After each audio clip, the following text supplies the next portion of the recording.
because Gary Habermas made some out-of-pocket comment in a personal conversation, that counts as a source about skeptics?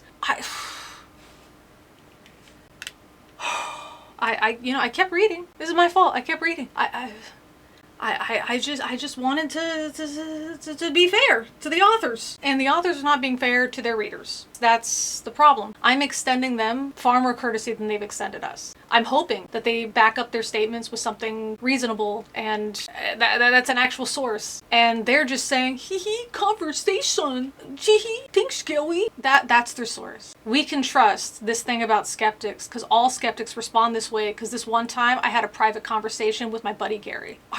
No wonder why they accept Matthew. No wonder why they accept C.S. Lewis. This is their level of this is like their I can't even think. I can't formulate words because I'm so flabbergasted at how stupid this is. I can't. I've gotten to the point now in this book where I'm losing the ability to speak because it's so stupid. It's damaging my ability to put words together. That's how bad these writers are.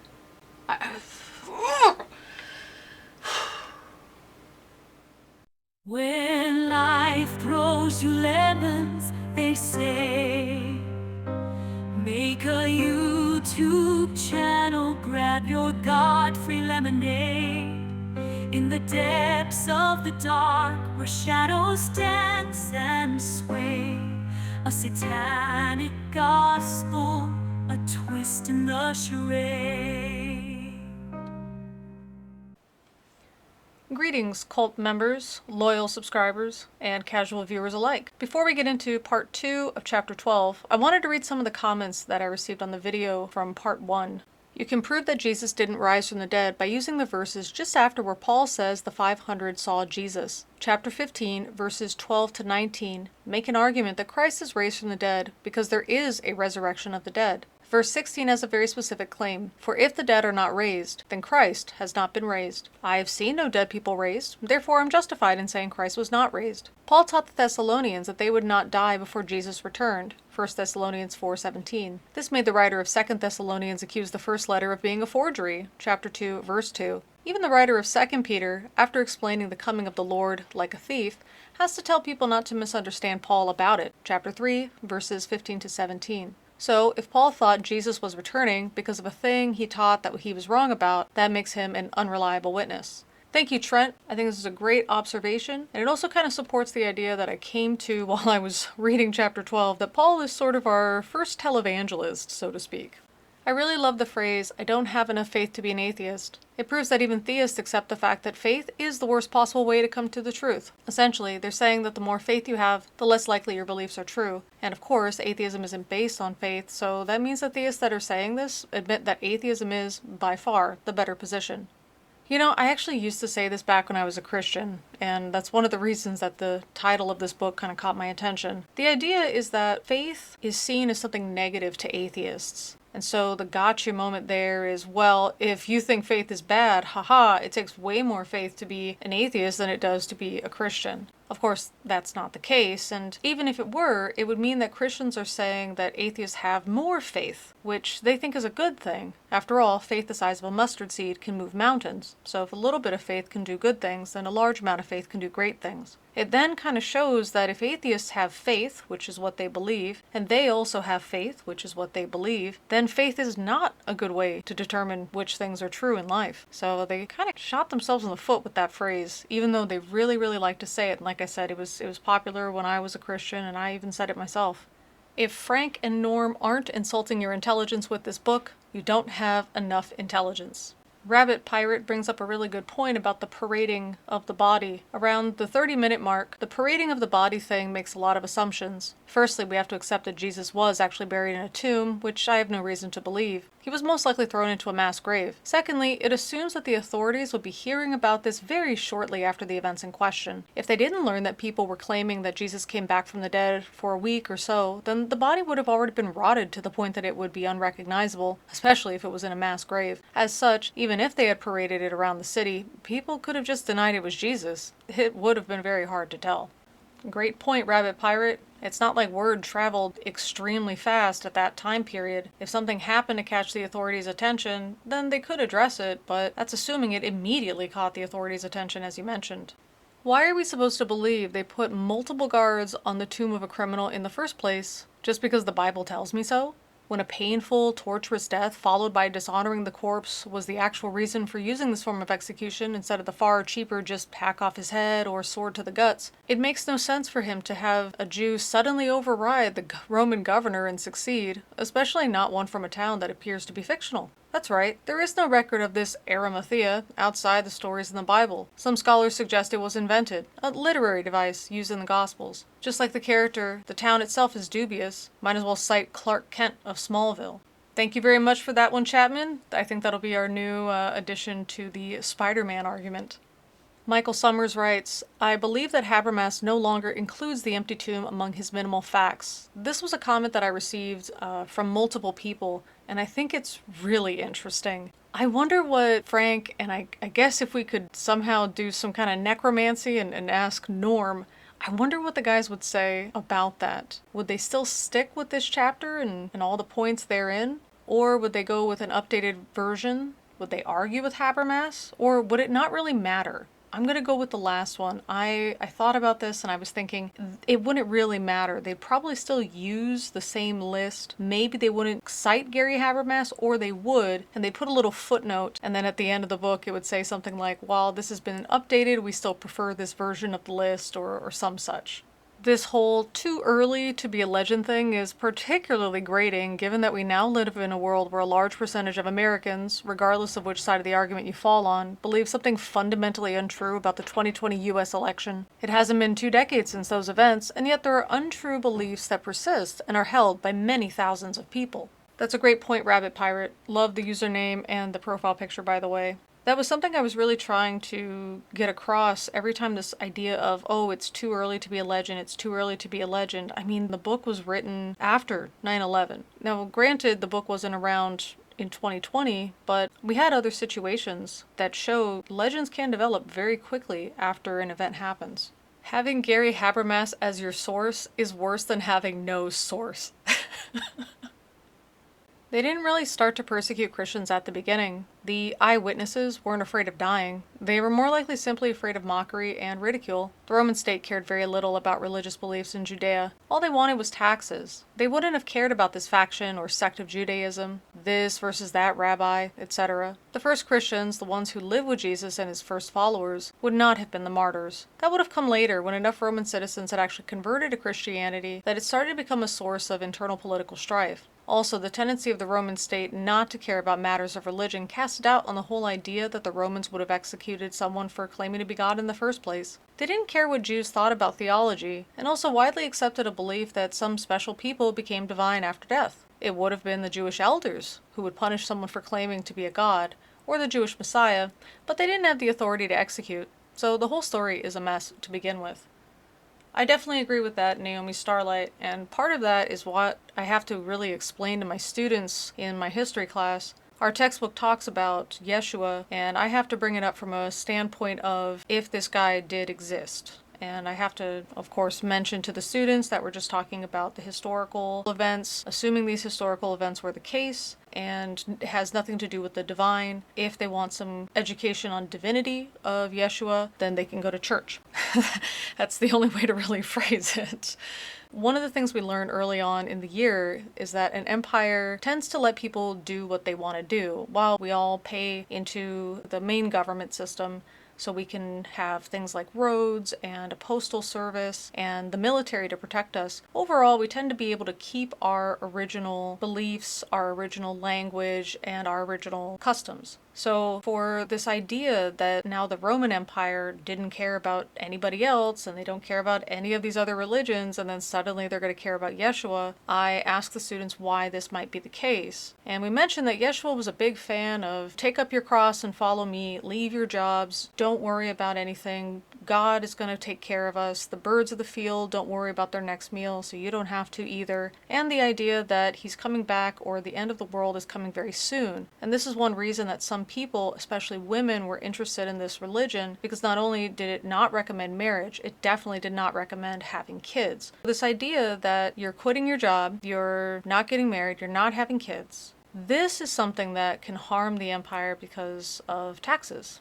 That's really all the empire cares about, is getting your money. They don't really care about what's going on in each individual section of the empire unless it negatively affects them. One thing that we don't cover in the class that you did bring up is about it's not something that the Romans would have necessarily executed somebody for, because who cares that you're claiming that you're God? If I were to put on my Christian hat, I would point out that Pilate gave the Jews the option, do you guys want to execute this other guy, or do you want to execute Yeshua, the other guy having committed an actual crime? I believe he was a murderer, and they chose to end Yeshua. So if I were Christian, I would say, well, it wasn't necessarily the Roman Empire that chose to execute Yeshua. It was that the Jews were given the choice, and the Jews are the ones who wanted to execute him, and that's what happened. Which, of course, is a bit silly if you think about the law. If I'm arrested for, I don't know, driving while drunk, and somebody else is arrested for murder, the judge or the governor, they're not going to offer it up to you as the citizens to decide which one of us gets to go free today. That's a bit silly to even propose that idea, isn't it? That, oh yeah, we'll just ask the people, we only got one cross, golly, who should go there? So either we execute this guy or we execute the Yeshua guy. Oh, you want to execute the Yeshua guy? Okay, well, instead of putting the other guy who actually committed a crime back in jail, or just, stabbing him in the guts or cutting his head off or whatever, we're gonna just let him go. That is an unbelievable scenario. It really is. It's as unbelievable as the idea that you could commit a crime and then recant and then be absolved of any wrongdoing and just be sent out on your merry way, which is what the apologists say could have happened if the so-called martyrs would have recanted. No, if they already broke the law and something that they did was a crime punishable by death, they're not going to avoid the death penalty by saying, oh yeah, sorry about that, I was kidding, I totally don't mean it anymore. It's a really for the Bible told me so kind of situation, because once you think about it and just apply our understanding of the law to it, it doesn't make any sense. Devious Dave was also just as blown away as I was with the quote, the historically authenticated book of Acts, end quote. Historically authenticated? What an outrageous claim. Once I read that part, I just thought, what? what was citation needed? What? Was the citation another conversation with Gary Habermas? What is this?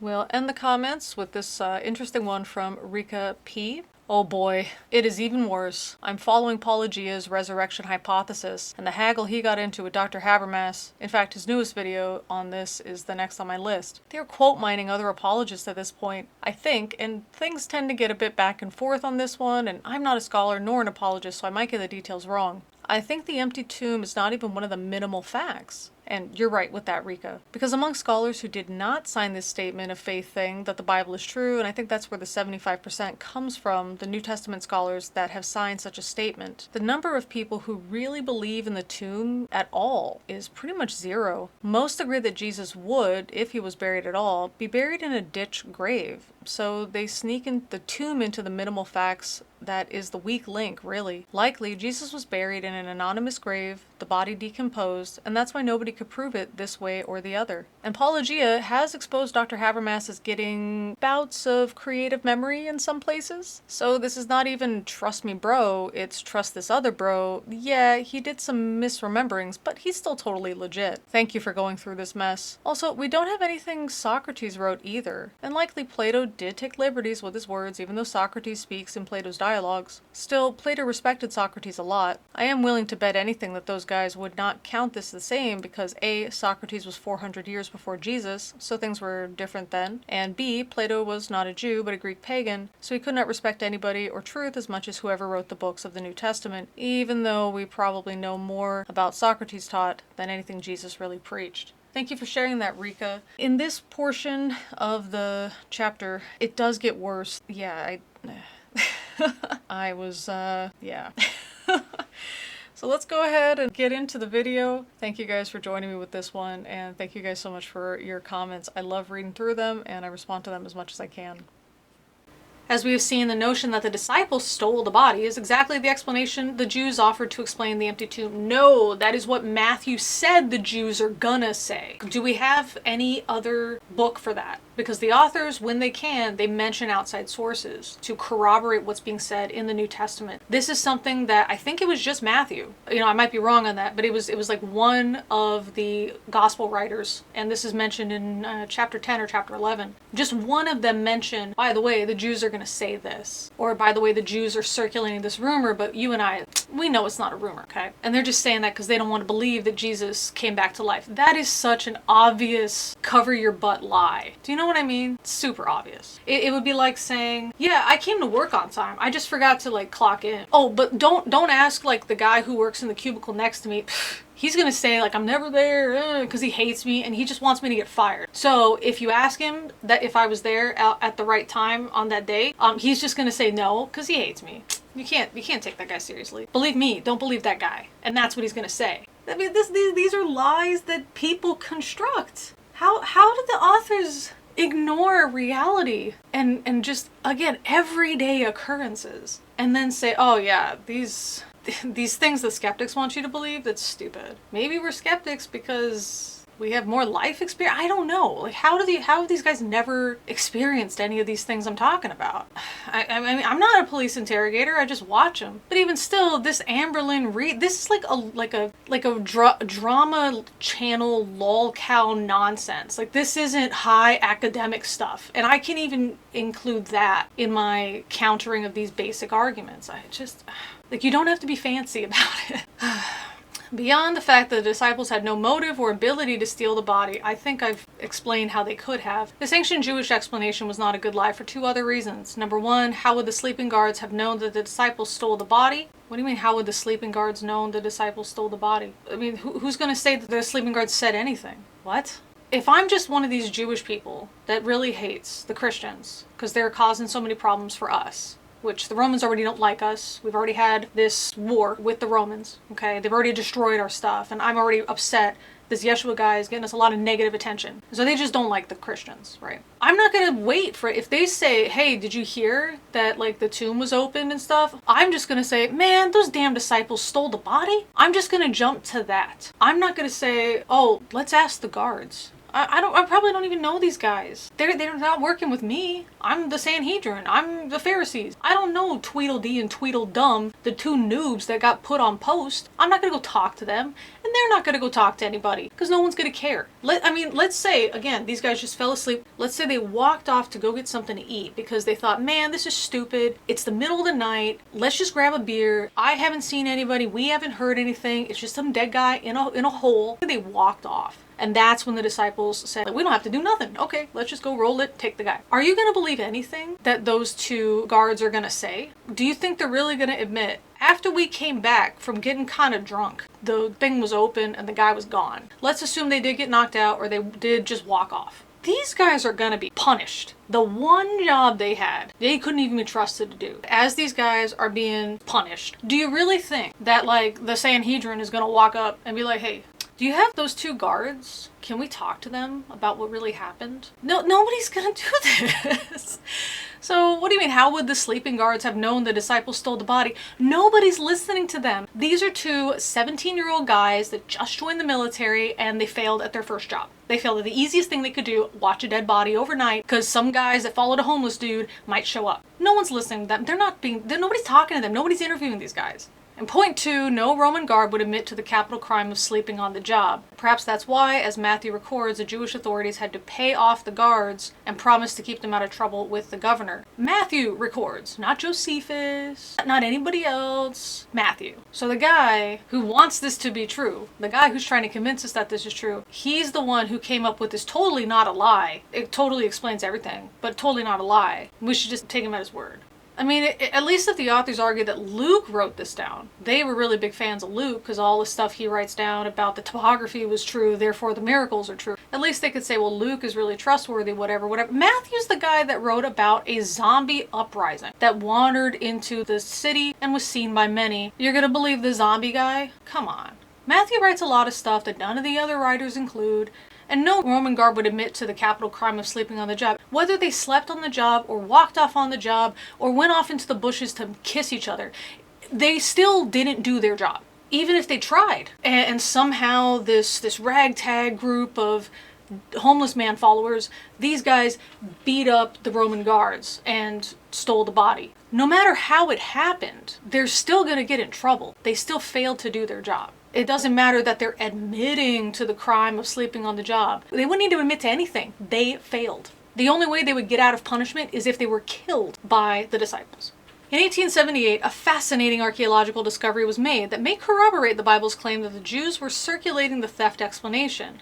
A marble slab measuring 15 by 24 inches was discovered in Nazareth with this inscription. I do wonder, is the inscription a forgery?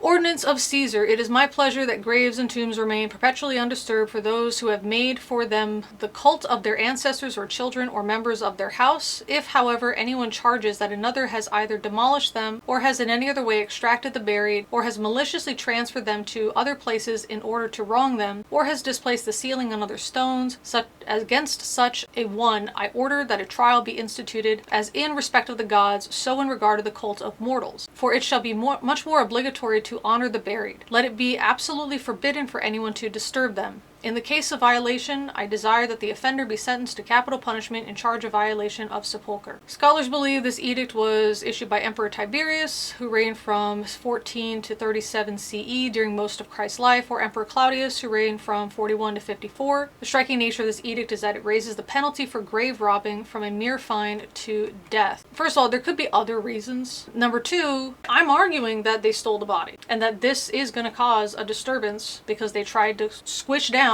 this cult, and now the cult has an even bigger reason to get people to follow it because of this grave robbing incident. So of course they would now say, hey, listen, don't touch the dead or don't touch the graves. As to make it look like the government's doing something about it, which of course they're not really doing something about it. It's a one and done kind of thing. It's not like they're claiming all of these guys are being resurrected, just this one guy. But I'm arguing that they did steal the body and that everybody said, wow, the disciples stole the body. So it's no surprise that the government would say, hey, don't do that. This is in favor of the body stealing. And the only reason that the authors are not going along with what I'm saying, and apparently this edict that they believe that is, let's assume that it's not a forgery, they're agreeing with this, wow, this is such a big deal. The only reason that they're not on my side with this is because Matthew says, yeah, they're going to say that, but they're lying. We didn't steal a body, but they're going to lie about us and say that we stole it. And instead of the authors looking at people's behavior and saying, they probably stole the body and then just lied that people are going to claim they stole the body, but they didn't, to make them look like the liars.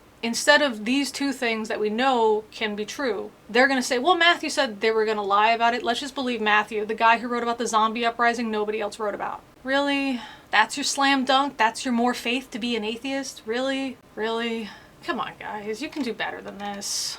Why would the Roman emperor bother to make such a severe edict at this time in the remote area of his empire? Well, no one knows for sure the reason for the edict. There are probably likely possibilities, both of which point back to Jesus. If the inscription is from Tiberius, then it's likely that Tiberius learned of Jesus through one of Pilate's annual reports to him. Justin Martyr claims this was the case. Included in that report may have been the Jewish explanation for the empty tomb, that the disciples stole the body, prompting Tiberius to prevent any future resurrections with the edict. Sure. If the inscription is from Claudius, then the edict may have been part of his response to the riots in Rome in 49 CE. In Acts 18:2, Luke mentions that Claudius had expelled the Jews from Rome. This is confirmed by the Roman historian Suetonius, who tells us that because the Jews at Rome caused continuous disturbances at the instigation of Trestus, he, Claudius, expelled them from the city. Trestus is a variant spelling of Christ. Okay, great. What did Christ have to do with the Jewish riots in Rome? Perhaps Rome experienced the same course of events that took place in Thessalonica roughly at the same time. In Acts 17, Luke records that Thessalonica was thrown into turmoil when the Jews became jealous of Paul preaching that Jesus has risen from the dead. Jealous. Jealous of Paul. Could it be because used to be on their side and then switched sides for easy money and fame?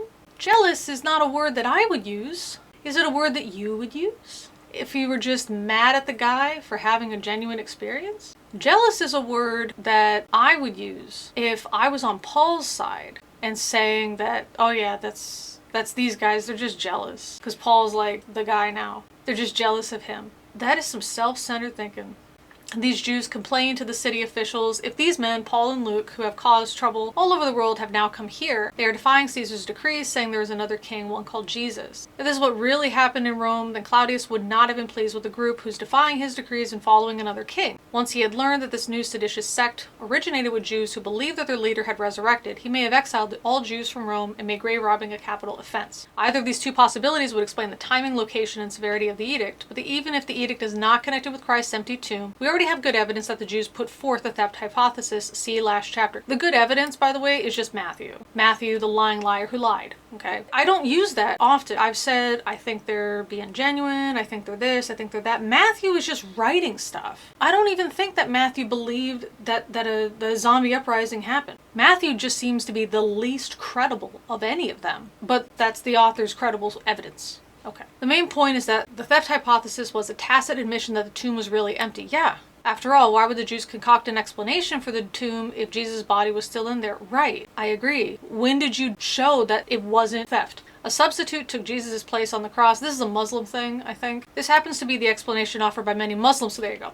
Today, Jesus was not crucified, but someone like Judas was killed in his place. The Quran claims of Jesus, they killed him not, nor crucified him, but so it was made to appear to them, and those who differ therein in full doubts with no certain knowledge, but only conjecture to follow, for of a surety that they killed him not. Nay, Allah raised him up unto himself, and Allah is exalted in power, wise. Surah 4, 157 to 158. So according to the Quran, it only appeared that Jesus was crucified and Allah took him directly into heaven. There's a number of problems with this theory, not least being there's absolutely no evidence to back it up. Yeah, I agree. This assertion from the Quran comes more than 600 years after the lifetime of Jesus. How can this be considered a more authoritative source on the life of Jesus than the accounts of the eyewitnesses? Well, I don't think it's more authoritative. I think it's probably as authoritative. For this theory contradicts all the eyewitness testimony and the testimony of non-Christian sources. Moreover, this theory raises more questions than it answers. Are we to believe that scores of people who witnessed some aspect of Jesus' death, the disciples, the Roman guards, Pilate, the Jews, Jesus' family and friends, were all mistaken about who was killed?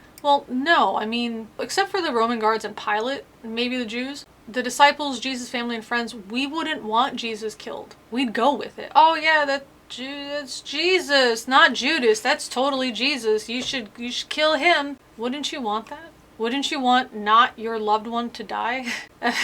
What? How could so many people be wrong about a simple identification? This is like saying Abraham Lincoln wasn't the one killed next to his wife on that April evening in 1865 Ford's Theater. Was Mary Lincoln mistaken about the man sitting next to her? But, I mean, just using that same reasoning that I just gave, if she knew that her husband was going to be assassinated, and she deeply loves her husband and she doesn't want this to happen, or maybe she doesn't love him, she just likes his money, I don't know, whatever. She doesn't want him to die. And some other guy comes by and he's asking her like, ma'am, would you like some wine? And then he gets shot because somebody mistakes him for Lincoln. And someone says, oh my goodness, I heard there was an assassination attempt on your husband, Mrs. Lincoln. And she might say, oh yes, this is my husband, and like cry. You know what I mean? She could go with it. Or Lincoln got advance notice, hey, they're gonna try to assassinate you. Maybe you should go to the bathroom right now or something, because this is when, he's gonna do it. And that's when the waiter comes up and says, hey, what would you like? Or somebody comes to check on Mrs. Lincoln or something. That guy gets shot. Isn't that preferable than your husband getting killed? Wouldn't you go along with it? This is a weird argument. Was Lincoln's bodyguard wrong about whom he was guarding? Yeah, Lincoln's bodyguard would go with it. He doesn't want his guy to get killed. Was everyone else mistaken about the identity of the president as well? Maybe. I would trust that Lincoln's bodyguard and Mrs. Lincoln, I would trust that they know what Lincoln looks like. Everybody else, I don't know. The Roman guards, Pilate, the Jews, are they all that familiar with Jesus's face that they would know? They could identify him out of a lineup of other guys from that region? Would they know? It's not like they fingerprinted him. They didn't test his DNA. They were just like, oh, well, they're all saying this is Jesus, and they caught Jesus. All right, well, this is Jesus. So, I mean, I don't even go along with this explanation about somebody else being crucified, and even still I can explain away in a way that the authors can't. Like, even still, it sounds more reasonable, or at least the authors' counter-arguments don't make any sense. These guys are bad at their job. Apologists, more like apologize for wasting my time.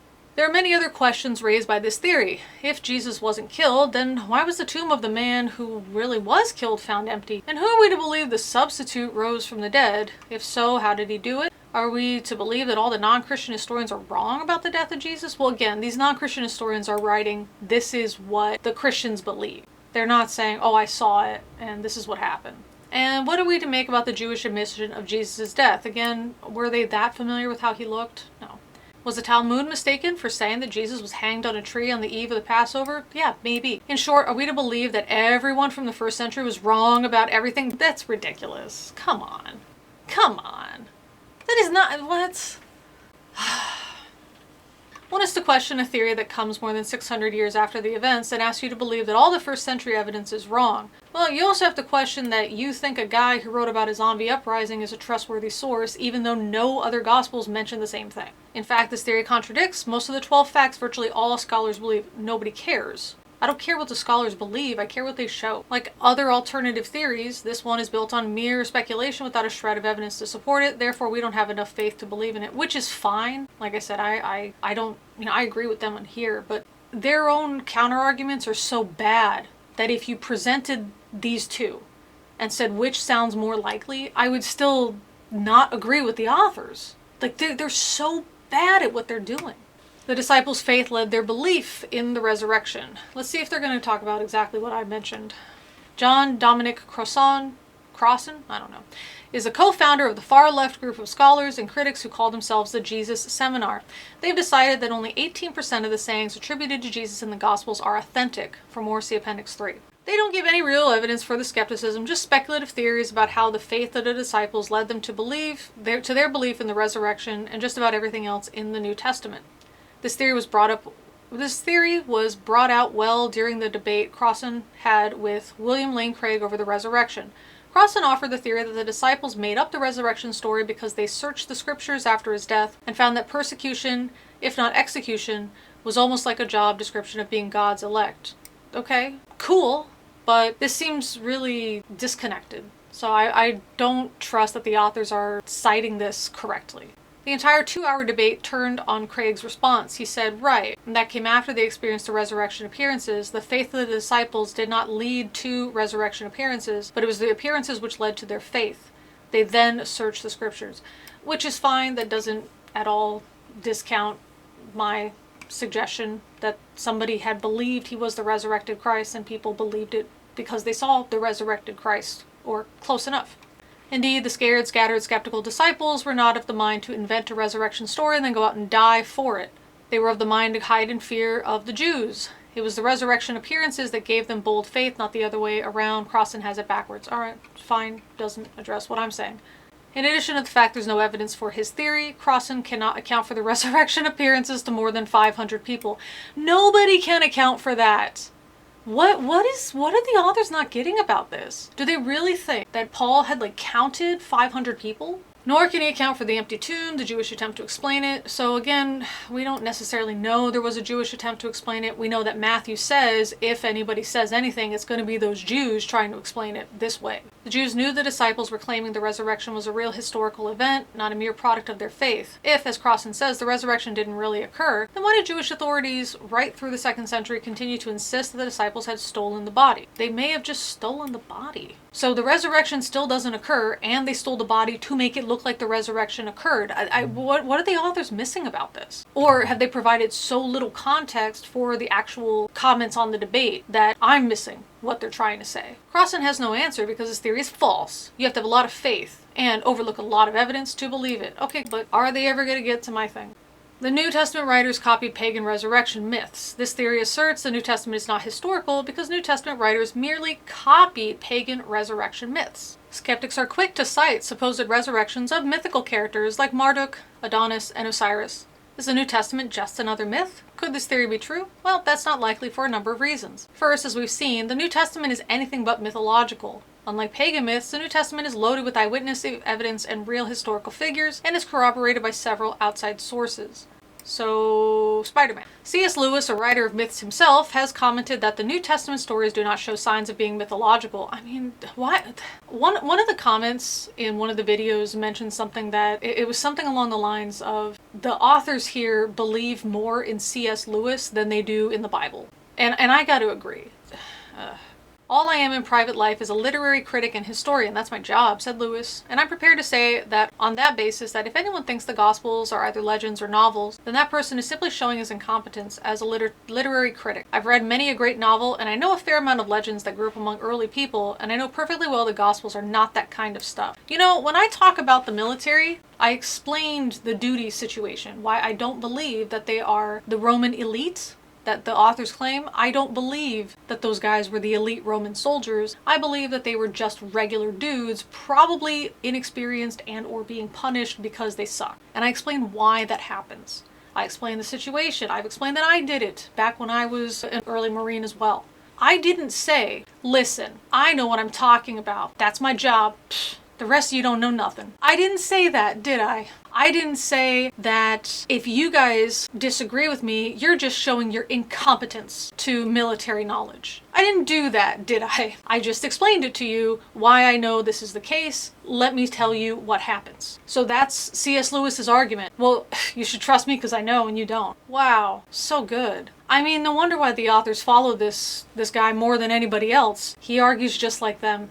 Second, the pagan myth theory can't explain the empty tomb, the martyrdom of the eyewitnesses, or the testimony of the non-Christian writings, nor can it explain the evidence that leads nearly all scholars to accept the other historical facts we listed at the beginning of this chapter. Okay. What was point 4 again? Oh, that's right. Jesus' tomb was found empty very soon after his internment.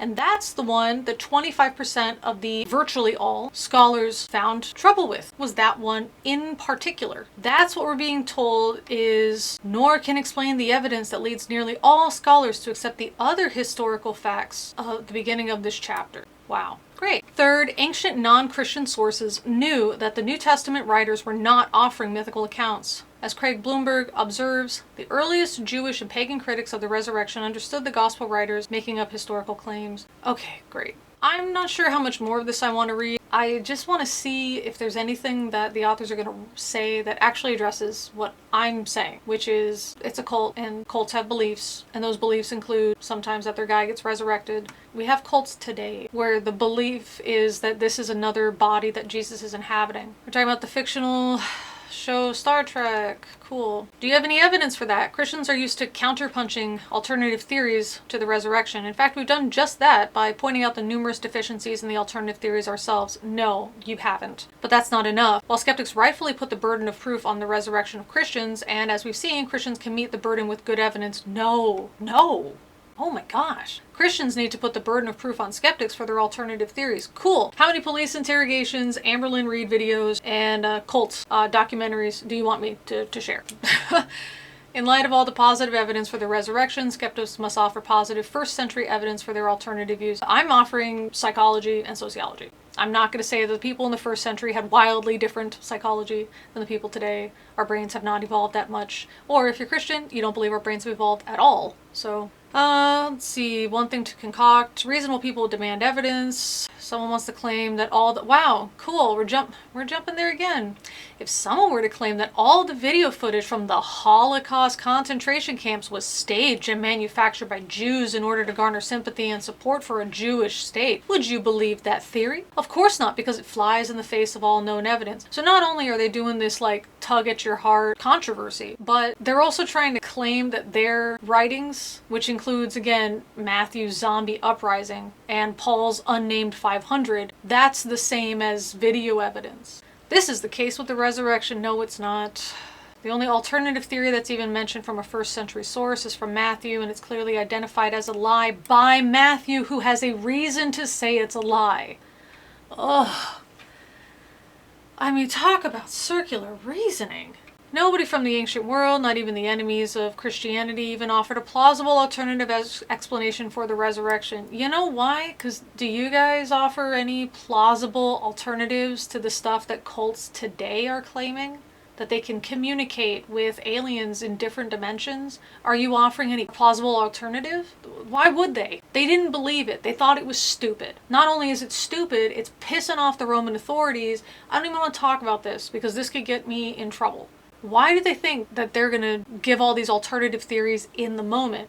Number one. Number two, how do they know they didn't? Most of these people at the time are not literate. Most of the people are going to be talking about it to each other if they talk about it at all. How often do you talk about cults in your day-to-day life? Even for me, where I make videos about cults and I've done writing about cults, I don't talk about cults very often in my day-to-day life. What makes the authors think that everyone's like, oh, we all got to figure out some way to explain away these amazing disciples and their amazing faith? And the authors really think that Christianity was like such a big deal early on. It upset the Roman authorities because of the taxes that they weren't paying. They didn't expect it to gain some popularity. They squished it down and it just happened to get more popular. That's it.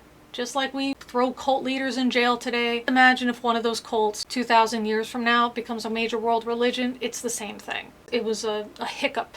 You know what I mean? This wasn't anything like miraculous and, oh, word on the street, breaking news, everyone's talking about it. And they're all the people that are literate at that time, they're all writing about it and we just can't find any alternative explanations. Of course you can't. Nobody cares. Most people are just like going to work. They're not talking about this and they're not writing it down. This is so stupid. Ugh. Many alternative theories formulated over the past 200 years are rooted in anti-supernaturalism. You mean they're rooted in not just assuming the supernatural exists? Yeah. Oh, I know. This is called framing. They're saying it in a way that makes you feel a certain type of way. And that's why I just used framing again, to make it less incendiary. Since modern scholars philosophically rule out miracles in advance, they concoct ad hoc explanations to explain away the resurrection. No, since me reading this, don't jump to the conclusion that the supernatural exists. I'm looking at other possibilities that are more reasonable than some singular event that has no outside sources to support it. Ooh, skeptics just don't want to believe. As we've seen, their ad hoc explanations contain multiple absurdities or improbabilities. I don't think anything I've said is improbable because I've actually cited cases of where this happens. Those who have alternative theories for the resurrection should be asked, what evidence do you have for your theory? Can you please name 3 or 4 first-century sources that support your theory?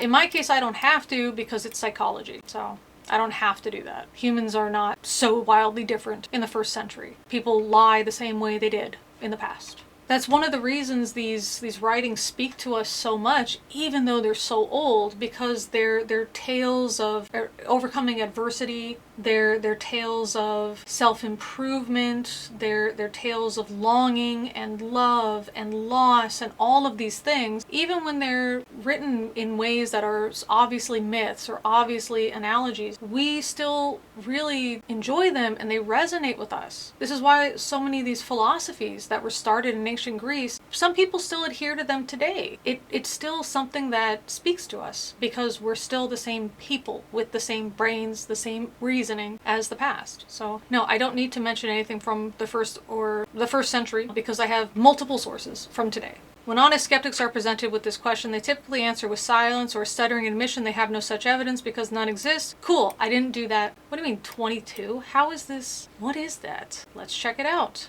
You freaking serious? Thanks to Gary Habermas for this point. Personal conversation, July 29, 2003. That's your citation? That's your citation? That you were having a personal conversation with Gary Habermas. And then he said, yeah, you know, whenever you say this, they always just like stutter and then admit they can't. Or like they don't say anything at all. That's your source. That's your source. That's what you're gonna cite. Not... This whole book is a joke. This is a joke at this point. This is an insult to writing. This is an insult to research. This is an insult to archaeology. This is an insult to historians. This is an insult to theologians. This is an insult to everybody. This is a cash grab. I can't even believe that the authors are this bad at their job. I can't. I don't know. Maybe I just don't want to believe. But this is... But then if it was a cash grab, they wouldn't include this. Maybe they do believe it. Maybe they do really think that because Gary Habermas made some out-of-pocket comment in a personal conversation, that counts as a source about skeptics? I kept reading. This is my fault. I kept reading. I just wanted to be fair to the authors. And the authors are not being fair to their readers. That's the problem. I'm extending them far more courtesy than they've extended us. I'm hoping that they back up their statements with something reasonable and that's an actual source. And they're just saying, hee hee, conversation. Gee hee, thanks, Joey. That's their source. We can trust this thing about skeptics because all skeptics respond this way because this one time I had a private conversation with my buddy Gary. No wonder why they accept Matthew. No wonder why they accept C.S. Lewis. This is their level of this is like their I can't even think. I can't formulate words because I'm so flabbergasted at how stupid this is. I can't. I've gotten to the point now in this book where I'm losing the ability to speak because it's so stupid. It's damaging my ability to put words together. That's how bad these writers are.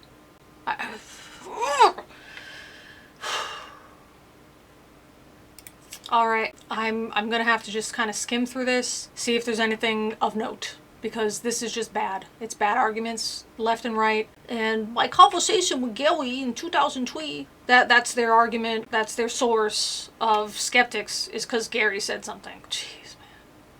And it's not just the resurrection skeptics have to explain, they have to explain all the other miracles that the eyewitnesses associate with Jesus. Are we thinking that they're deceived about it? Yeah. Cult members get deceived. Cool. Mass deception theory needs evidence. Any cult today. Do we have any first century sources? Don't need them. Any cult today. Only one discovered. Practice sorcery. Perhaps sorcery could explain some of Jesus' miracles, but all 35 doesn't have to. Cult members believe what you tell them. Check any cult today. Let's see.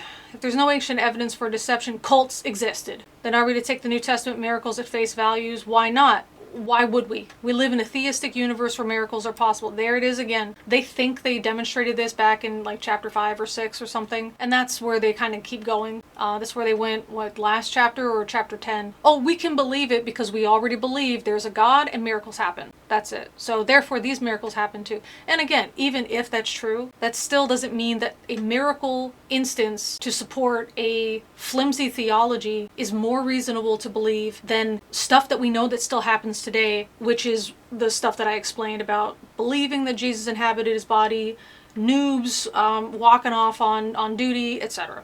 Oh, we don't have an independent attestation for all the miracles. We have some, like the resurrection. No, you don't.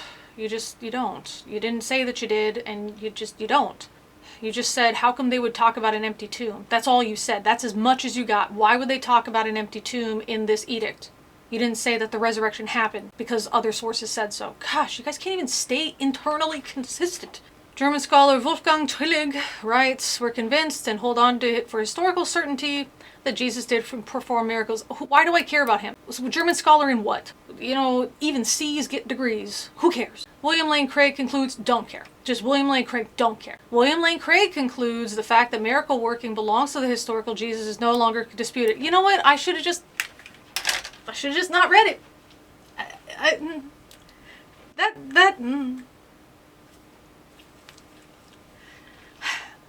I thought it would be unreasonable. I didn't think it would be unreasonable and staggeringly stupid.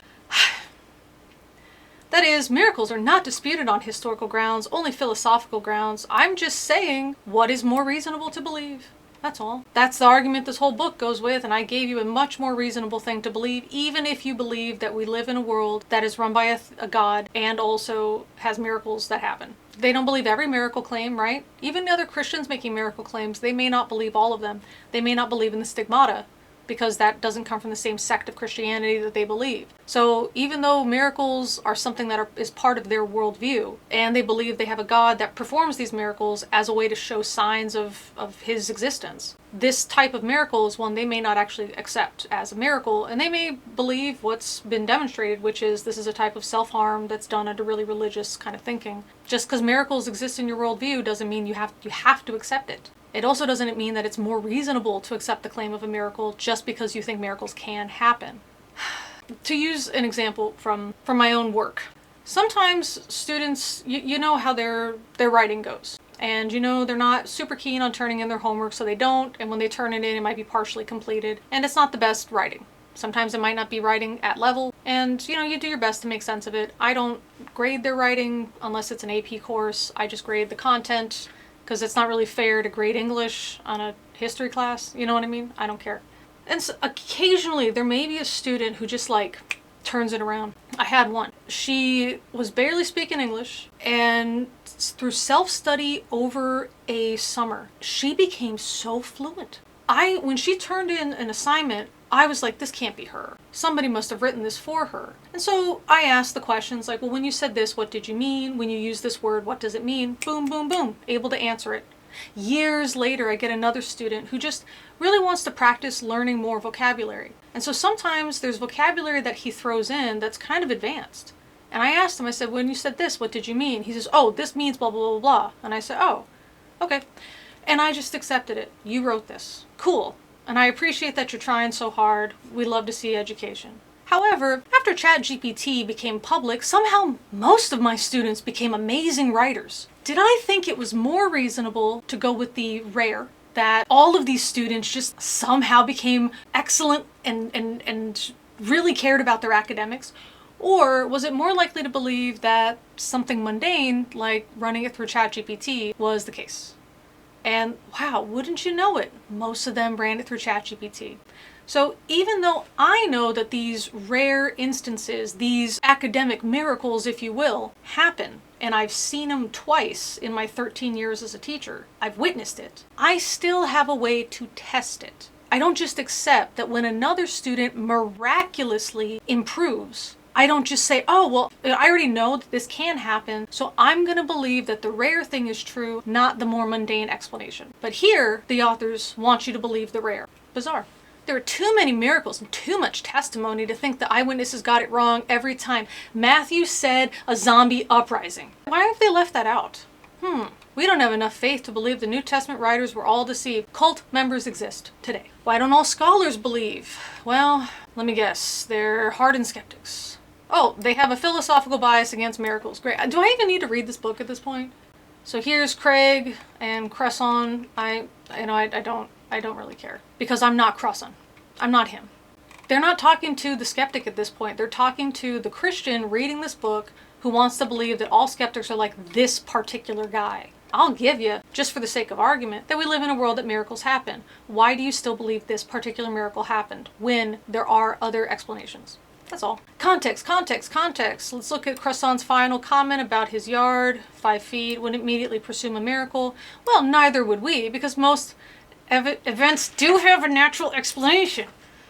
So they do believe it. These guys are driving me nuts. But does that mean we should never conclude that any event was a miracle? I didn't say that, just because. But since that presupposition is unjustified because God exists, what would be the right conclusion? Wow. So they're saying that Cresson is wrong to presume that God doesn't exist because we presume God does exist. Because remember, this book isn't about proving something. This book is about saying we think it's more reasonable to assume than not. So even granting that the authors made a convincing argument, which they absolutely didn't, even granting that, they still can't say because God exists. They can say because we believe God exists. Or because we believe we've shown enough arguments to make the conclusion that it's more likely God exists than he doesn't. But they don't say that. They just say he exists. These guys they can't even be internally consistent. They can't even be internally honest. So let's suppose his tree moving thing happens. They write down 200 years later, whatever. Then one morning, numerous eyewitnesses claim that they saw this thing. So what they're saying here is that let's assume that this this hypothetical that Crossan gave about his tree event moving, let's say that this somehow turned into a theological belief. Then one morning, numerous eyewitnesses claimed the trees in Cresson's Jerusalem yard, including several deep-rooted 100-foot oaks, actually moved 5 feet during the night, just as the God-man predicted. These eyewitnesses would also say more than 30 miracles were performed by this, blah, blah, blah, blah. In fact, for the next 1900 years, skeptics try to explain the event naturally. No one can. So question, given that context, wouldn't it be reasonable to assume the movement of trees was supernatural rather than natural in origin? Of course, the context makes all the difference. I didn't expect this, did you? They really turned this totally bogus hypothetical into, hey, this random cult leader claims to be a prophet and all this other stuff, and then some people later on say that, oh yeah, I totally saw these things happen. And then the question is, given that context, wouldn't it be more reasonable to assume that this was a supernatural movement of trees? They just showed how over time stuff can happen. I thought they were making this up. I thought they were giving an explanation that sounded similar, but they were going to point out, yeah, but we know this can't happen because, and then they would give a list of like, oh, we don't have enough eyewitness testimony or whatever. Instead, they're saying, you know what, we would just believe it. Well, there you have it.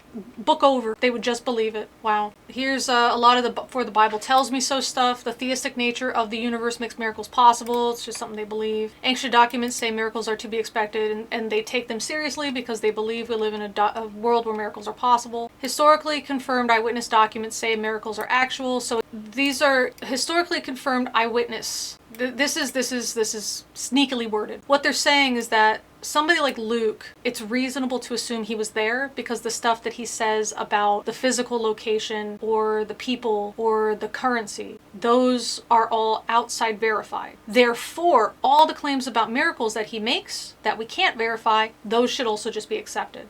So historically confirmed eyewitness Luke says that miracles happened. It's worded in a way to make you think that the miracles are historically confirmed by eyewitnesses. But really they're saying that the eyewitness himself is historically confirmed based on some other stuff he said, and also he wrote down that a miracle happened. Authors, this was a long enough chapter. Why are you guys padding it out with so much stuff that you already talked about? I don't know. That's so weird. Not only in this chapter, but in the previous chapters. So James was unconvinced, but now he's convinced. Enemies of Christianity don't deny the evidence, but offer faulty natural jeez. I mean, that's the same thing they said in the previous chapter. It's the same thing I argued against in the previous chapter. It's the same thing they said earlier in this chapter. It's the same thing I argued against earlier in this chapter, that Matthew said something to cover his butt, the end. Additional confirmation. Ancient historians and writers confirm the basic storyline of the New Testament documents, but not the miracles.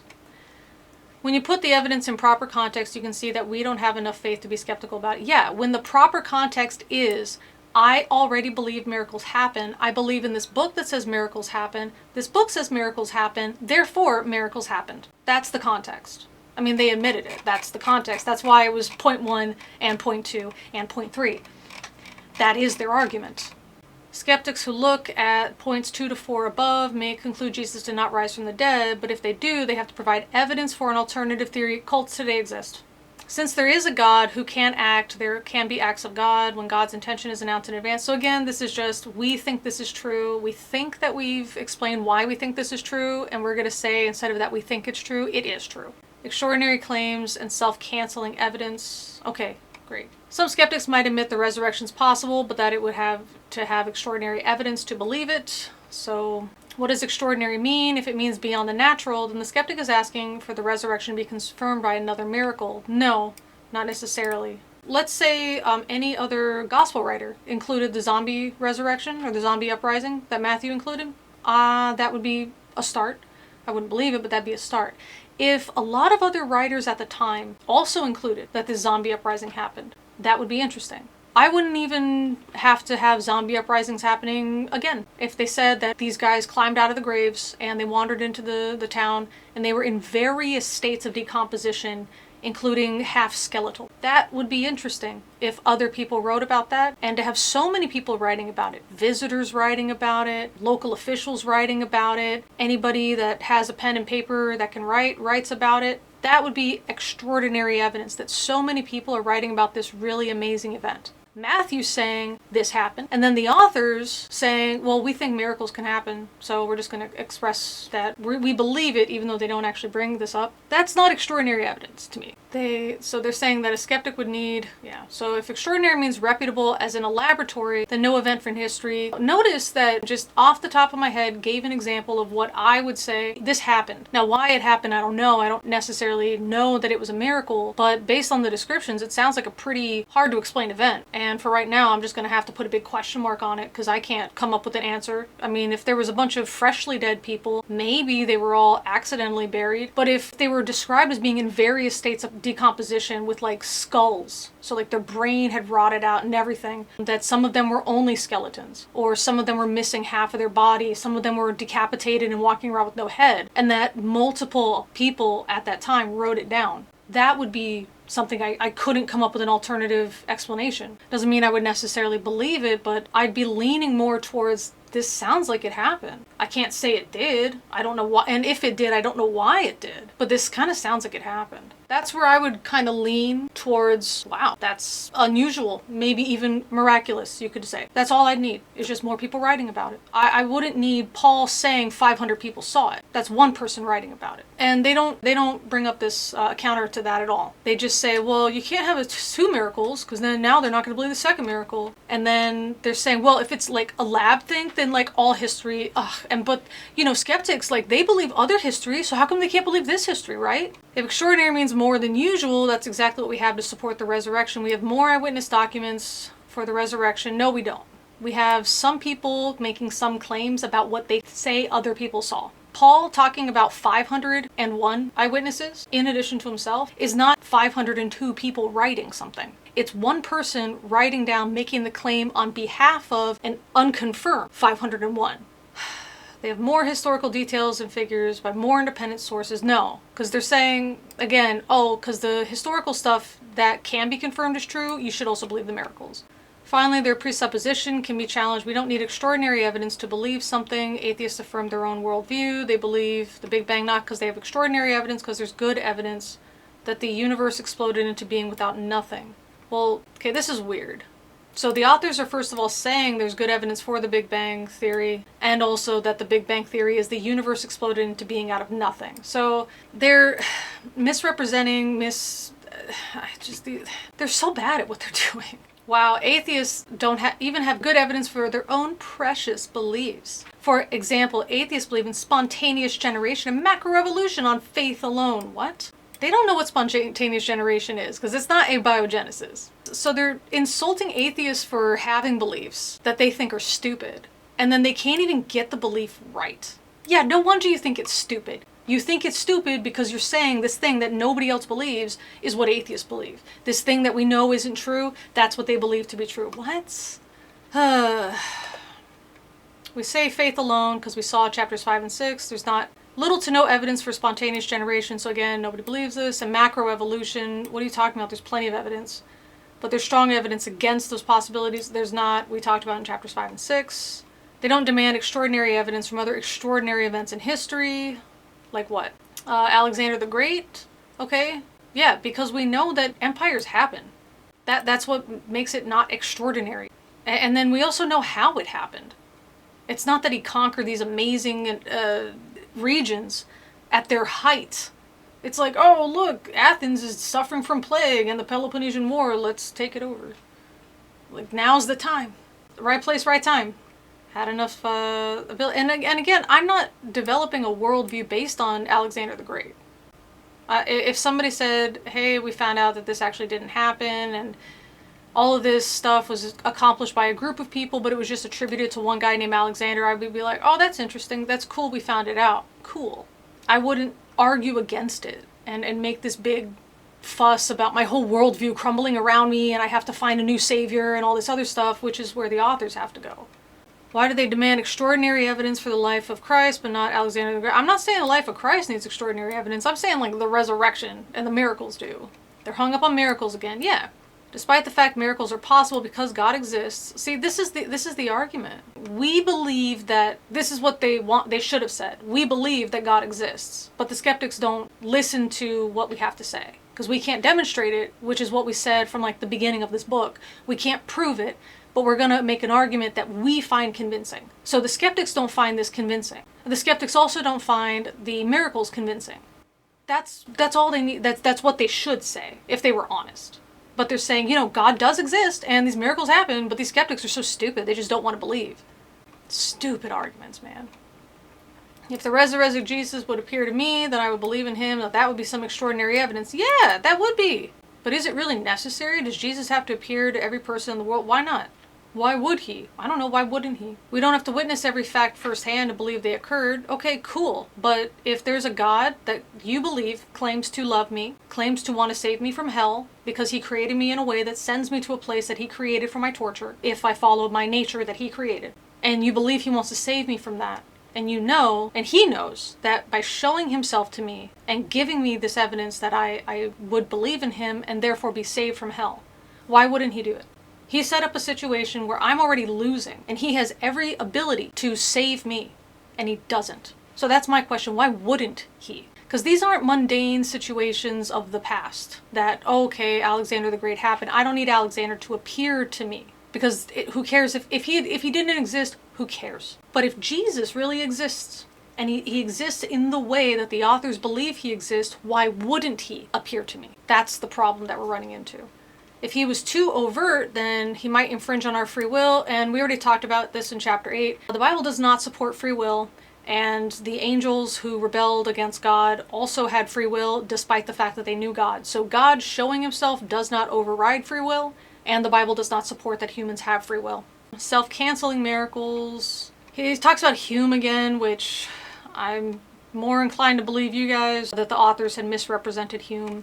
He said that miracles from all religions are, I don't know. The thing from Hume is I wasn't really convinced or really even understood why they're bringing him up. And then the conclusion, they just kind of wrap it up and summarize it, which I'm not going to do because, again, don't have time. Plus, the authors just repeated a bunch of stuff, which kind of was my prediction at the beginning, right? That they would just repeat a lot of the stuff from chapters 10 and 11. I guess I'm the great prophet. That's all right. You guys can join my cult, the Lemon Cult. This was just a waste of time, wasn't it? I mean, I hope that you guys enjoyed it. I hope it wasn't a waste of your time. But for me, it just went on and on and on. And it was so bad that I could even just come up with my own counter-arguments just off the cuff. These are not convincing arguments whatsoever.